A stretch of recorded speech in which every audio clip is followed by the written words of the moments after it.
Pwede ka nang tumambay sa base ng kalaban dahil sa paparting na patch sa Guardian Helmet. At take note, sa rank game ko to ginawa. Na-nerf din yung Demon Hunter Sword. At dahil sa item adjustment, baka maging meta na ang mga fighter na damage build. Nako, kawawa ang mga marksman user at matutuwa naman ang mga fighter main sa paparting na patch na ito. Sa original server, kahit anong gawin mo, hindi ka makakatambay sa base ng kalaban. Pero dahil sa bagong passive ng Guardian Helmet, pwede ka nang tumambay sa base nila. Tignan nyo, pag-revitalize ko, napuno pa yung HP ko. At dito nga sa rank game, 2 Guardian Helmet at 1 Oracle pa lang yung item ko.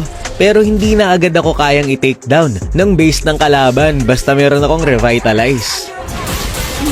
Wait, panghinaan ka ng loob pag ganyan yung kalaban mo, nasa base nyo na.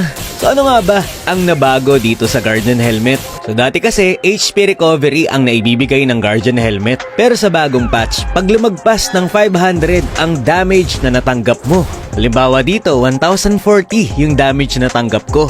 So ang excess damage niyan ay 540. Yung 20% ng 540 ang mare-recover sa HP ko. Tapos madadagdagan pa yon, depende sa laki ng HP ko mismo.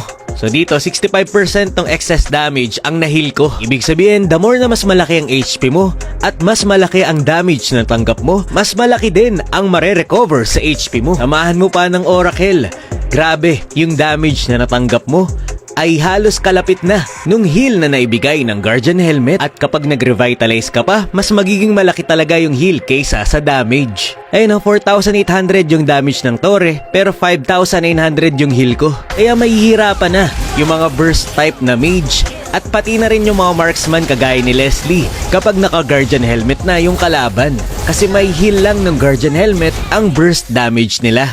Tignan nyo naman dito, nilalaro-laro ko na lang yung kalaban, pumapasok ako sa base at hindi ako nati-take down. Pero yun nga, syempre kapag may anti-heal na yung kalaban, hindi mo na kayang tumambay sa base nila.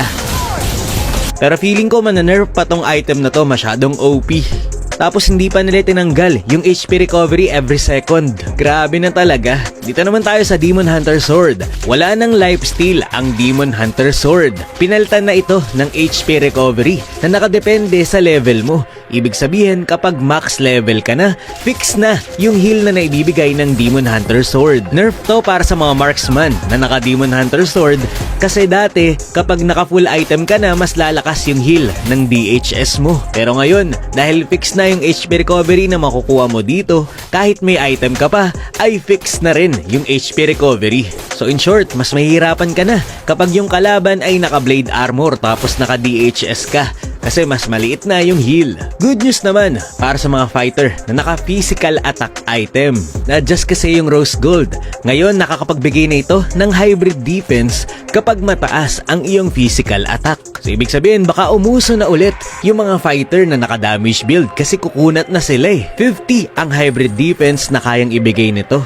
Pero sobrang laki na nun 50 magic and physical def. So mga fighter ang pinakamakikinabang dito kasi kapag hindi ka fighter, kalahati lang ang mapapakinabangan mo sa passive nito. So yun, anong masabi mo tungkol sa mga paparting na patch na ito?